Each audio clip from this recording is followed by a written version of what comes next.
قدیم ہندوستان میں معاشرے کے پیداواری ذرائع کا انحصار مویشیوں کی تعداد پر تھا۔ چراگاہوں کی فراوانی تھی جس کی خاطر برادریاں ایک جگہ سے دوسری جگہ منتقل ہوتی رہتی تھیں۔ 5 سے 6 صدی قبل مسیح میں زراعتی نظام میں تبدیلی آنی شروع ہوئی تو خانہ بدوش قبائل نے زراعتی عمل کو آگے بڑھایا۔ زمین کی قدر و قیمت بڑھی جو پوری برادری کی ملکیت ہوتی تھی، جو زمین پر کاشت کر کے اپنا گزارا کرتے تھے۔ لیکن جب بادشاہتیں قائم ہونا شروع ہوئیں تو بادشاہوں نے جاگیریں اپنے حمایتیوں، وفاداروں اور عہدیداروں میں تقسیم کی۔ عالموں اور پروتوں کو بھی جاگیریں دی جاتی تھیں۔ جاگیر لینے والے کے لیے بادشاہ کی مہر کے ساتھ باقاعدہ فرمان جاری ہوتا تھا تاکہ قانونی حیثیت تسلیم ہو جائے۔ اسی طرح مستقل آمدنی کا بندوبست بھی ہو جاتا تھا۔ جاگیر ملنے سے سیاسی طور پر اقتدار میں شریک بھی ہو جاتا تھا اور حکمرانوں کے مفادات کے لیے دل جمعی سے کام بھی کرتا تھا۔ شمالی ہندوستان میں جب سامنتی نظام رائج ہوا جس کے تحت جاگیردار بادشاہ کو سالانہ خراج کے ساتھ فوجی خدمات کے لیے تیار رہتے تھے۔ 9ویں صدی میں قبیلے کے سردار کے لیے ٹھاکر، جنگی سورما کی اصطلاح استعمال ہوئی۔ ہندوستان کے جاگیرداری نظام میں زمین برادری کی ملکیت تھی۔ حکمران مالک نہیں، صرف اسے جاگیر سے ریونیو حاصل کرنے کا حق تھا۔ حکمرانوں نے بھی یہ کوشش نہیں کی کہ زمین کے مالکانہ حقوق دے کر انفرادی جاگیرداروں کا طبقہ پیدا کیا جائے۔ سیاسی اقتدار کے لیے جنگ اس بات پر ہوتی تھی کہ گاؤں میں ریونیو وصول کرنے کا حق حاصل کیا جائے۔ یورپ کے فیوڈلزم میں زمین نجی ملکیت تھی، کسانوں سے ریونیو وصول کیا جاتا تھا اور ٹیکس بھی لگایا جاتا تھا۔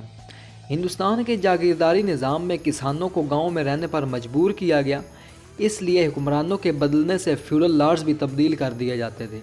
ہندوستان میں بادشاہتیں قائم ہونے کے ساتھ جاگیروں کو 4 درجوں میں بانٹا گیا: ریاست کی ضرورت پوری کرنے کے لیے، عہدیداروں کی تنخواہوں کے عوض، باصلاحیت افراد کو بطور انعام، مذہبی خیرات کے لیے۔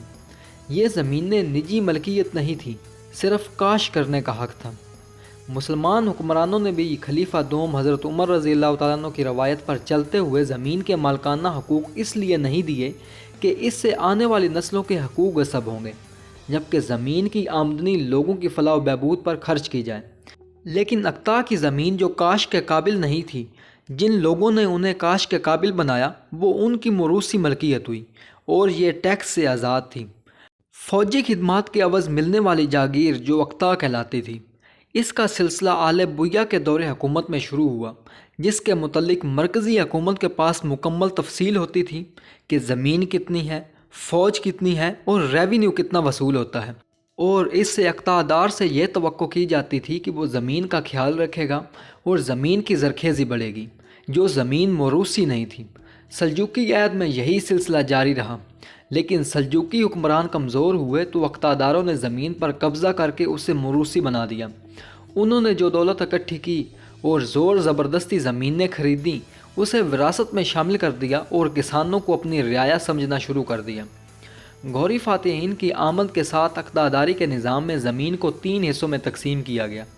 خالصہ زمین حکمرانوں کے اخراجات کے لیے متعین کی گئی، جبکہ 2 مقطع وہ جو فوجیوں کو دی جاتی تھی۔ اب یہی لوگ طاقت اور اثر و رسوخ بڑھا کر امراء کے درجے تک پہنچ جاتے تھے۔ ان کے پاس سیاسی اور معاشی اختیارات ہوتے تھے۔ وقت کے ساتھ امراء کا طبقہ اتنا طاقتور ہو جاتا تھا کہ بادشاہ کو بھی خاطر میں نہیں لاتے تھے۔ ان کے پاس طاقت، دولت اور خطابات ہوتے تھے، لیکن وقت کے ساتھ بادشاہوں نے محسوس کیا کہ جب تک امراء کی طاقت کو توڑا نہیں جائے گا، بادشاہت کا ادارہ مضبوط نہیں ہوگا۔ تیسری وہ جاگیریں جو مذہبی علماء کو دی جاتی تھیں۔ بلبن نے اقتداری کے محکمے کی طرف توجہ کی تو پتہ چلا کہ اقتدار اب اسے فرائض منصبی ادا کرنے کے اہل نہیں رہے۔ فوجی نہیں رکھتے، ان کی اولادوں نے زمین پر قبضہ کر لیا ہے۔ بلبن نے حل یہ نکالا کہ جو لوگ بوڑھے ہو گئے ہیں ان کے وظیفے مقرر کر کے زمین خالصہ میں شامل کر دیں۔ اگر ان کے پاس پورا گاؤں ہے تو فاضل آمدنی ان سے لے لی جائے، اور جو زمین یتیموں اور بیواؤں کے اخراجات کے لیے دی گئی تھی اس سے ان کے اخراجات پورے کیے جائیں اور اضافی آمدنی خزانے میں جمع کروائی جائے۔ لیکن جب اقتداروں نے اپنی آباء و اجداد کی خدمات کا ذکر کیا کہ وہ بادشاہ کے لیے گھوڑے اور سپاہی مہیا کرتے تھے اور منت سماجت کی کہ ہمارے خاندان کا گزر بسر ان زمینوں سے ہوتا ہے، تو بلبن نے ان کی زمینیں واپس کر دیں کہ گزشتہ بادشاہوں نے ان کی خدمات اور وفاداری کے بدلے میں یہ زمینیں عطا کی تھیں۔ علاء الدین خلجی اپنے چچا جلال الدین کو سازش کے ذریعے قتل کر کے بادشاہ بنا تھا۔ علاء الدین کے ابتدائی عہد میں امراء بھی حکومت پر قبضہ کرنے کے لیے سازشیں کرتے تھے۔ علاء الدین چونکہ خود کو سکندر ثانی کہلوانا پسند کرتا تھا، جب اس نے امراء کی سازشوں کا جائزہ لیا تو پتہ چلا کہ ان کے پاس دولت بہت جمع ہو گئی ہے۔ اب اس دولت کو محفوظ کرنے کے لیے وہ زیادہ سے زیادہ سیاسی اختیارات حاصل کرنا چاہتے ہیں، لہٰذا وہ امراء جن کے پاس گاؤں انعام کے طور پر جو زمینیں تھیں انہیں خالصہ میں شامل کر دیا۔ علاء الدین نے زرعی اصلاحات کے ذریعے امراء کے گرد شکنجہ کسا، ان سے باقاعدہ خراج لیا جانے لگا، سب سے ایک ہی حکم کے تحت محصول وصول کیا جاتا تھا، لہٰذا امراء کی جو موروثی مراعات امتیازات تھیں وہ ختم کر دی گئیں۔ جن کے گھر میں دولت کے انبار تھے، چند تنکوں کے علاوہ کچھ بھی باقی نہیں رہا۔ غیاث الدین تغلق نے اقتداروں کی زمینوں کو بحال کر دیا۔ فیروز شاہ تغلق نے وہ زمینیں جو علماء مشائخ سے لی گئی تھیں گاؤں اور وظائف سمیت سب واپس کر دیں۔ لودھی خاندان کے برسر اقتدار تک آتے آتے اقتدار سیاسی انتشار اور مرکزی حکومت کی کمزوری کی وجہ سے بہت طاقتور ہو گئے تھے۔ ماضی میں چونکہ حکمران تیزی سے بدلتے رہتے تھے، اس لیے اقتداروں کا کوئی مستقل طبقہ وجود میں نہیں آیا۔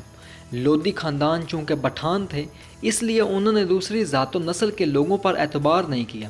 اس لیے بہلول لودھی نے افغان سرداروں کو ہندوستان کے وسائل اور زمین کے زرخیزی کے متعلق آگاہ کیا کہ وہ یہاں آ کر میری سیاسی و اقتصادی طور پر مدد کریں اور انہیں اپنا وفادار بنانے کے لیے جاگیریں بھی دیں۔ عہد سلاطین میں اقطاع کے نظام میں بادشاہ اور اقتداروں کے درمیان ایک فوجی معاہدہ تھا کہ وہ اپنے اقطاع کی آمدنی کو ایک خاص مقرر شدہ فوجی رکھنے میں استعمال کرے گا، ضرورت کے وقت بادشاہ کی فوجی مدد کرے گا۔ اقطاع اور جاگیرداری کے نظام میں کسان کی زندگی مفلسی اور غربت میں گزرتی تھی۔ بادشاہ فوجی طاقت کے بل بوتے پر زائد مقدار چھین لیتا تھا، پیداوار کے حصے میں سے لگان مندر اور مسجد کو دینا پڑتا تھا، یعنی ان لوگوں کو جو پیداواری عمل میں حصہ ہی نہیں لیتے تھے۔ اس لیے کسان مفلوک الحالی کی تصویر نظر آتا ہے۔ ہندوستان میں جاگیر کی اصطلاح 15ویں صدی میں استعمال ہوئی۔ پہلے تیول یا اقطاع کے الفاظ استعمال کیے جاتے تھے۔ مغلیہ دور حکومت میں جاگیردار مرکزی حکومت کو فوج فراہم کرتا تھا، عہدیدار ہو یا فوجی اسے تنخواہ کی عوض جاگیر ملتی تھی، لیکن کسی منصبدار کو جاگیر ملک کے کسی ایک حصے میں نہیں ملتی تھی، بلکہ جاگیر کا تبادلہ ہوتا رہتا تھا، کبھی پنجاب میں تو کبھی سندھ میں، تاکہ جاگیردار ایک جگہ پر مقیم رہنے سے طاقت نہ حاصل کر لے۔ لیکن اس کا ایک منفی اثر یہ تھا کہ پیداواری ذرائع متاثر ہوتے رہتے تھے۔ جاگیر کے انتظامات منصبدار کے رخصتی کی صورت میں اپنے ماتحتوں کو سر انجام دینے پڑتے تھے، جس سے جاگیر پر توجہ نہیں دی جاتی تھی۔ تنخواہ کے عوض دی جانے والی جاگیر تنخولہ جاگیر کہلاتی تھی۔ انعام کی صورت میں ملنے والی جاگیر پر کوئی شرط نہیں ہوتی تھی۔ جاگیر کے انتظام کے لیے جاگیردار ریونیو اور ٹیکس کی وصولیابی کے لیے کارکن مقرر کرتا تھا۔ دور امین، فوتادار، کارکن۔ دور امین فصل پر مالیہ لگاتا تھا، فوتادار خزانچی ہوتا تھا، کارکن حساب کتاب رکھتا تھا۔ چونکہ ریاست کی طرف سے جاگیر کی کڑی نگرانی ہوتی تھی، کسانوں پر ظلم نہ ہو، ریونیو کی وصولیابی وقت پر ہو، لیکن جاگیردار ریونیو کی وصولیابی سے بچنے کے لیے فوجیوں میں زمین تقسیم بھی کر دیتے تھے تاکہ وہ اپنے اخراجات وہاں سے پورے کریں، اور کچھ بڑے جاگیردار ریونیو کی وصولیابی کی خاطر تاجروں کو زمین بھی دے دیتے تھے۔ یہ زمین موروثی نہیں ہوتی تھی، صرف کاش کا حق ملتا تھا۔ چونکہ منصبداروں کے اخراجات ان کی آمدنی سے تجاوز کر جاتے تھے، اس لیے ضرورت کے وقت انہیں قرضہ ساہوکار دیا کرتے تھے۔ جب ریونیو کی وصولیابی کا وقت آتا تھا تو یہ لوگ قرضے کی رقم کا مطالبہ کرتے تھے۔ جاگیر کی ایک قسم مدت معاش بھی تھی، جسے سیور گھال کہتے تھے۔ یہ مسلمان علماء، مشائخ، غریب لوگوں کو مالی امداد کے طور پر دی جاتی تھی۔ یہ جاگیریں ٹیکس سے آزاد تھیں، لیکن موروثی نہیں تھیں۔ مذہبی علماء کرام کے اورنگزیب پر دباؤ کے تحت یہ زمینیں موروثی کر دی گئیں، لیکن یہ زمینیں اس قدر ہی تھیں کہ بس جس سے گزارا ہو سکے۔ یہ لوگ شہروں میں رہتے تھے اور زمین پر توجہ نہیں دیتے تھے۔ اپنی کم آمدنی کی وجہ سے یہ لوگ گاؤں کا رخ کرنے پر مجبور ہو گئے، جس سے مقامی آبادی اور مسلمان علماء کے درمیان ایک نئے باب کا خوشگوار آغاز ہوا۔ انہوں نے مقامی ہندو آبادیوں سے تعلقات بھی بڑھائے۔ اب جو ہندو مسلمانوں کو کٹر سمجھتے تھے، ان کے رویے میں زبردست تبدیلی آئی۔ مسلمان علماء بھی مقامی میلوں اور جشن میں شرکت کرنے لگے۔ ہندوؤں کے رسم و رواج اور رسومات کا جوں کا توں برقرار رکھا۔ اور جو ہندو مسلمانوں کو متعصب پسند سمجھتے تھے ان کا رویہ تبدیل ہوا۔ زمینداری کی تعریف کے مطابق وہ شخص جو اراضی رکھتا ہو اور کاشت کرتا ہو۔ زمین کی ملکیت بادشاہ یا زمیندار کی بھی نہیں، صرف انہیں ریونیو وصول کرنے کا حق تھا۔ زمیندار قبیلہ یا برادری کے وہ سردار تھے جنہوں نے اوائل دور میں جنگلات کو صاف کر کے زمین پر موروثی قبضہ جما لیا تھا۔ یہ زمیندار حکومت کو لگان دیتے تھے۔ یہ زمیندار مسلمان، جاٹ، راجپوت، مقامی مسلمان تھے۔ ایک دوسری قسم کے وہ زمیندار جو ریونیو سے اپنا حصہ نکال کر باقی حکومت کو دے دیتے تھے، لیکن یہ موروثی حق نہیں رکھتے تھے۔ ایک زمیندار جو مالکانہ حقوق کے ساتھ ساتھ زمین پر خود کاشت کرتے تھے۔ زمیندار کی بڑی شان و شوکت تھی، قلعے بھی تعمیر کرواتا تھا اور فوج بھی رکھتا تھا، اس لیے اس کی اپنے علاقے میں کافی اختیارات تھے۔ تاجروں سے ٹیکس وصول کیا جاتا تھا، بنجر زمینوں کو قابل کاشت بناتا تھا، لیکن زمینداروں کا یہ طبقہ استحصالی تھا۔ یہ کسانوں سے ناانصافی کے طور پر ٹیکس وصول کرتا تھا، تاجروں سے، گاؤں سے گزرنے والوں سے سب سے ٹیکس وصول کرتا تھا، لیکن بادشاہ کے پاس زمیندار کو معزول کرنے کا اختیار تھا اگر وہ اپنے فرائض نہ انجام دے، ریونیو کی ادائیگی نہ کرے۔ لیکن اگر بادشاہ ایک زمیندار کو معزول کر کے دوسرے کو لگانا چاہے تو اس کے لیے شرط یہ تھی کہ ان کے پاس فوجی دستہ ہو۔ بادشاہ بھی مسلسل زمیندار کی طاقت کو گھٹانے کی کوشش کرتے رہے، کبھی معزول کر دیا تو کبھی ان کی زمینوں کو ٹکڑیوں میں بانٹ دیا، کبھی سرکاری ملازمتیں دے کر اپنے زیر سایہ کر لیا، لیکن ان سب حربوں کے باوجود زمیندار کی طاقت قائم رہی۔ کسان جو مزارع اور اسامی کہلاتے تھے، ان کی زندگی انتہائی مفلسی میں گزرتی تھی۔ بے جا ٹیکسوں نے ان کا جینا محال کر دیا تھا۔ حکومت جو ٹیکس زمینداروں پر لگاتی تھی وہ براہ راست ٹیکس کسانوں پر لگا دیتے تھے۔